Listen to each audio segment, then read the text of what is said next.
உள்ளதை உள்ளதென்றும் இல்லதை இல்லதென்றும் சொல்லுங்கள் என்று சொன்ன நம் கருணாமூர்த்தியான இயேசு கிறிஸ்துவின் திருநாமத்தினாலே உங்கள் அனைவரையும் நான் வாழ்த்துகிறேன். கருவறையில் என்னை அழைத்த அந்த அற்புதமான ஒரு பாடல், அந்த பாடல் முதல்ல நான் என் தம்பிக்கு ரசிகனாக மாறியது அந்த பாடல் மூலமாக தான். அது நிறைய பிரபலமான ஒரு பாடல். எல்லா போகிற இடங்கள்லாம் அவர் இல்லாமல் நான் தனியே செல்லும் இடங்களிலெல்லாம் அந்த பாட்டை சபை மக்கள் பாடுவதை பார்த்து நான் ஆச்சரியப்பட்டிருக்கிறேன்.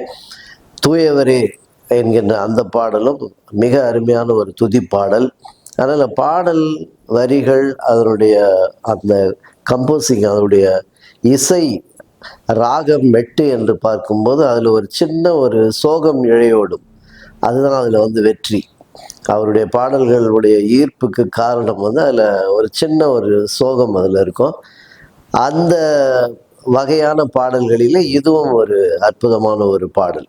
சமர்ப்பணம் என்கின்ற என்னுடைய ஆல்பத்துக்கு அப்புறம் பாடல்கள் நான் ரொம்ப நாள் ஆச்சு. நான் பாடல்கள் எல்லாம் எழுதி இயக்குவதில்லை.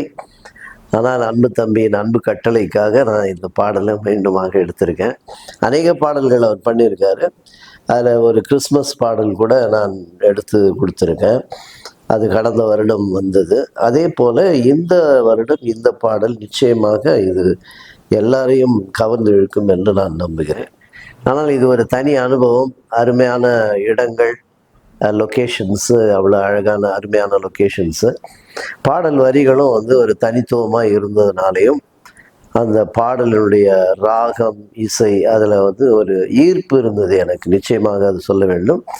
அதனால் அந்த பாடலை பல இடங்களில் இதை நாங்கள் ஷூட்டிங் பண்ண, வெளிப்புற படப்பிடிப்பெல்லாம் செய்து இந்த பாடல் நிச்சயமாக இளைஞர்கள் மத்தியிலும் வயது வித்தியாசம் இல்லாமல் முதியவர்கள் அனைவருக்குமே அவருடைய ஆவிக்குரிய வாழ்க்கைக்கு அது ஒரு துணையாக, அது விசுவாசத்தை இன்னும் கூட்டிக் கொள்ளும் வகையிலே அந்த கடவுளோடு வைத்திருக்கிற உறவு, அதற்கு ஒரு துதி ஆராதனையாக அவங்கவுங்க தனிப்பட்ட முறையில் அவர்கள் கூட இதை பாடக்கூடிய வகையில் உள்ள ஒரு அருமையான பாடல்.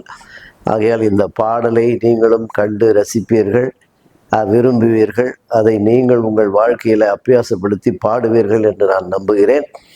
ஆகையால் இந்த பாடலுக்காக கர்த்தர் இந்த வாய்ப்பை கொடுத்ததற்காகவும், தம்பி இந்த பாடலை இன்னும் அநேக இடங்களிலே இதை கொண்டு சேர்க்க வேண்டும் என்ற வாழ்த்துதலோடு என்னுடைய வாழ்த்துதலையும் நன்றியையும் தெரிவித்துக் கொள்கிறேன். Thank you so much. God bless you.